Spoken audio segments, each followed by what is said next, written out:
SSLC result ಬಂತ? ಮುಂದೇನು ಅಂತ ಯೋಚನೆ ಆಗ್ತಾ ಇದೆಯಾ? ITI ಸೇರ್ಕೊಂಡು ಕೌಶಲ್ಯ ತರಬೇತಿ ತಗೊಳ್ಳಿ.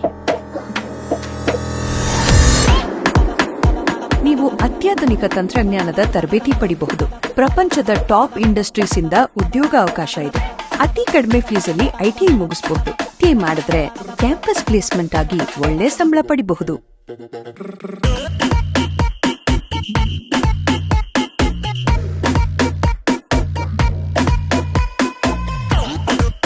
ಹೆಚ್ಚಿನ ಮಾಹಿತಿಗೆ ಸಹಾಯವಾಣಿ ಸಂಖ್ಯೆ 155267ಕ್ಕೆ ಕರೆ ಮಾಡಿ ಅಥವಾ ಹತ್ತಿರದ ಸರ್ಕಾರಿ ಕೈಗಾರಿಕಾ ತರಬೇತಿ ಸಂಸ್ಥೆಗೆ ಭೇಟಿ ಕೊಡಿ. ITIಗೆ ನೀವು ಆನ್ಲೈನ್ ಮೂಲಕನೂ ಅರ್ಜಿ ಸಲ್ಲಿಸಬಹುದು.